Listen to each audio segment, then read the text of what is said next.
Le Mac d'Esther, c'est l'actualité du parc technologique de Limoges, avec aujourd'hui Sanodev qui conçoit et réalise des machines innovantes pour la désinfection. Vous voyez une lampe UV également qui va servir à traiter les surfaces. La 8e édition de Ceramic Network, et puis Lency recrute pour sa filière céramique. En fait, tout le monde trouve quelque part son bonheur puisque tous les domaines scientifiques sont abordés. Le Mac d'Esther, c'est parti. Il y a 10 ans, Sanodev voyait le jour. À la manœuvre, une jeune ingénieure sortie de Lency, spécialité eau environnement. Très vite, l'activité de l'entreprise, la désinfection hors produits chimiques, se révèle être une voie d'avenir. Sanodev aujourd'hui a développé une gamme de produits qu'elle commercialise, qui sont matures. On a également une activité qu'on dit sur mesure, donc qui est le point fort de Sanodev, c'est-à-dire qu'on est capable de s'adapter à des demandes clients un peu particulières, notamment dans le domaine de l'agroalimentaire ou de la cosmétique, de l'industrie en général. Et on a effectivement encore des axes de recherche qui sont encore amont, sur des sujets d'enjeux publics mondiaux, comme le traitement de l'eau, les alternatives aux phytosanitaires. Et donc tout cela, on le finance comment ? Donc avec l'aide de partenaires financiers, donc comme les banques, comme des aides régionales, donc des aides de la région Nouvelle-Aquitaine, des aides européennes comme le FEDER, des aides de BPI, et également on fait du crédit d'impôt recherche pour financer notre R&D. Une R&D prolixe, de la torche à plasma froide à l'imposante machine utilisée pour le traitement des fruits.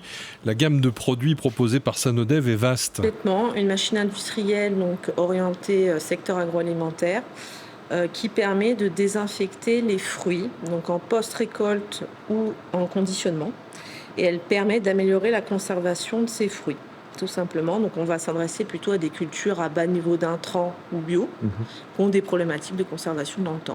Alors là, c'est aussi un traitement lumineux, oui, lumière pulsée, qu'on voit dans la petite cabine qui en chasse en fait un convoyeur de pommes classique. Encore récemment, l'entreprise a été une nouvelle fois distinguée pour un produit de désinfection air et surface combinée, ressemblant à s'y méprendre à une cassette de climatisation.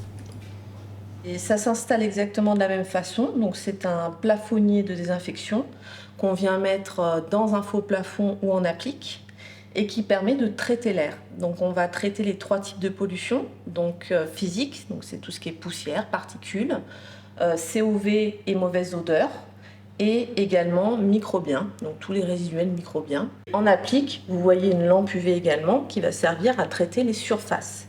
Et on traite sur le temps masqué. Ça veut dire quoi ? Ça veut dire qu'on ne peut pas exposer des êtres vivants à des UV. Donc en fait, c'est sans présence de personne. Le traitement de l'air se fait en continu. Le traitement de surface, sans personne. Donc vous avez un détecteur de présence. Si toutefois une personne rentre dans la pièce, le traitement de surface est éteint. La société va entamer une nouvelle phase de développement avec l'industrialisation en ligne de mire. C'est la structuration d'un plan commercial efficace. Et effectivement, l'industrialisation des produits et la fabrication, voilà, c'est quand même une grosse question à se poser quand on est une industrie un peu artisanale, mais néanmoins industrielle. Et donc, ça va passer par des moyens RH, bien sûr, il va falloir recruter, et donc des moyens financiers. Donc, probablement que nous allons aller chercher des fonds d'ici la fin de l'année, début 2024. Et pour les ressources humaines, la proximité de l'école d'ingénieurs est une véritable chance pour l'entreprise. Bon, moi, je suis issue de Lency, donc j'ai des rapports relativement étroits avec cette école.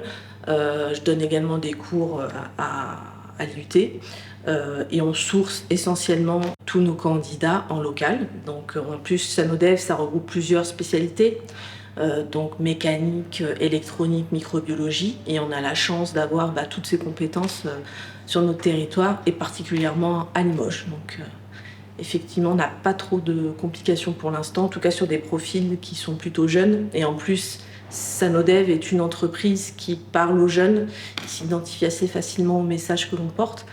Donc, on est très heureux de ça.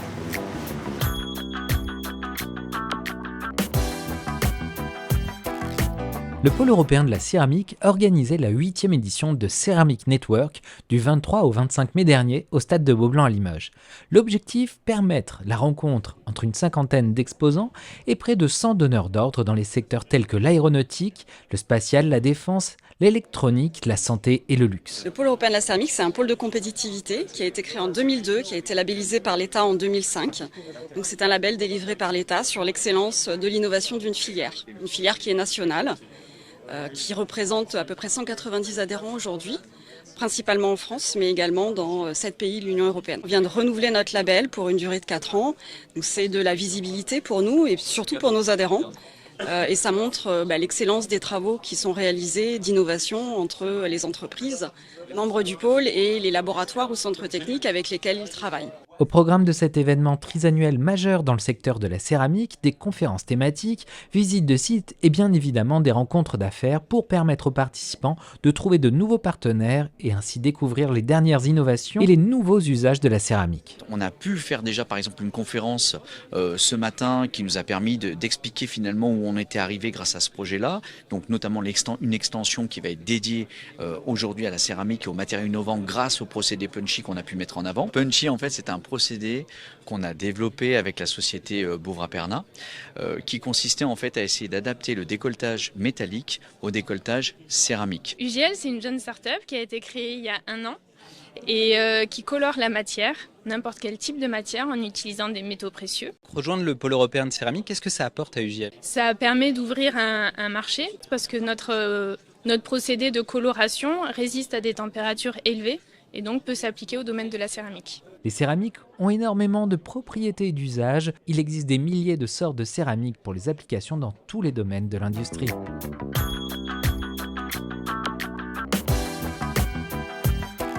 On a un recrutement national. Ils peuvent venir des classes préparatoires aux écoles d'ingénieurs. Ils viennent également de BTS. Ils viennent également de DUT, donc futur BUT. Et puis, on a aussi des élèves qui suivent des parcours spécifiques dans des classes préparatoires intégrées.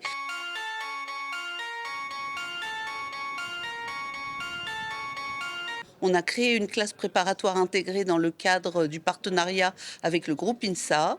Et ils peuvent venir aussi de classes préparatoires intégrées de la Fédération Gay-Lussac, puisque la spécialité céramique industrielle est membre de la Fédération Gay-Lussac. C'est pareil.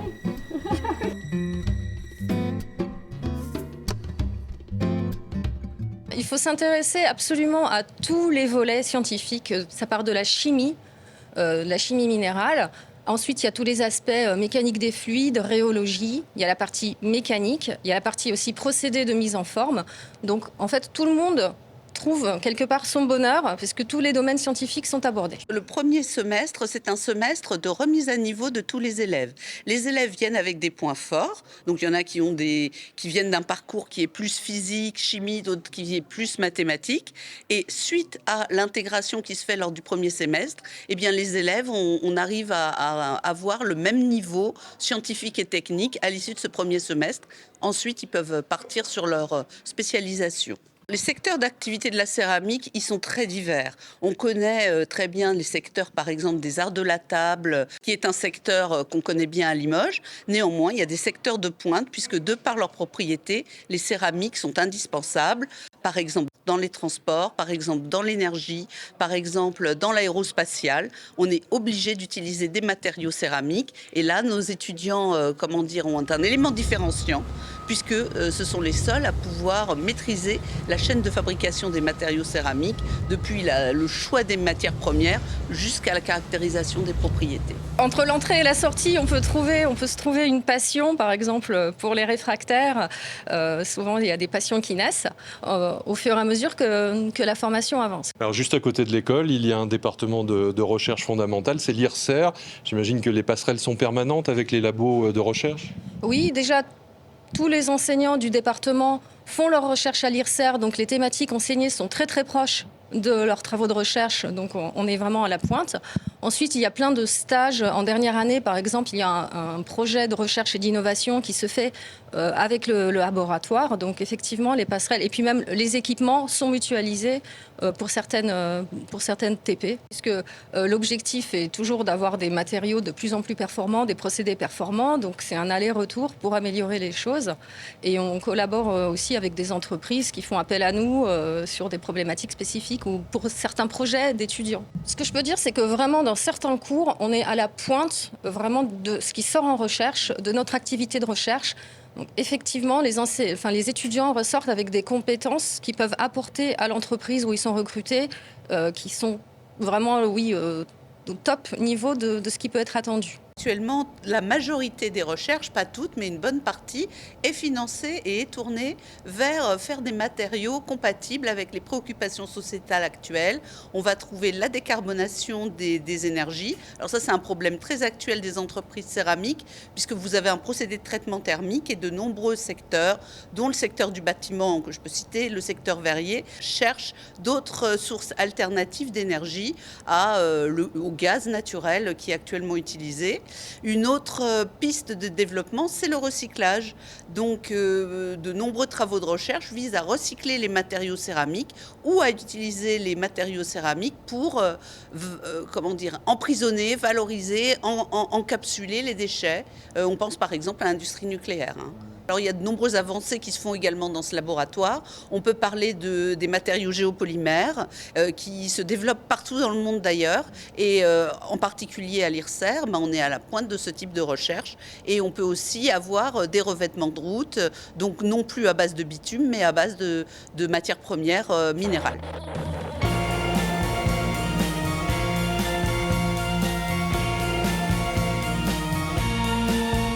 On a de nombreuses sollicitations tout d'abord pendant le cursus des entreprises pour des stages. Je dois dire qu'actuellement, on a moins d'élèves que d'offres de stages. Donc, ceux-ci n'ont aucun problème pour trouver un stage dans le domaine qui les intéresse. Évidemment, au premier chef, on s'intéresse aux entreprises, on les fait venir dans l'école. Et on a développé, dans le cadre d'un campus des métiers et qualifications céramiques que nous sommes en train de monter sur le site de Limoges, des actions de communication vers le grand public pour faire comprendre tout ce qu'est la céramique dans son sens large. En particulier, ça passe par des actions au niveau des écoles et des collèges et des lycées, d'introduction par exemple d'exemples pédagogiques ou scientifiques avec des matériaux céramiques. Donc on est en train de créer des objets didactiques qui vont pouvoir être diffusés auprès des jeunes et qui vont permettre par exemple de faire des calculs ou de parler des matériaux céramiques dans leur environnement.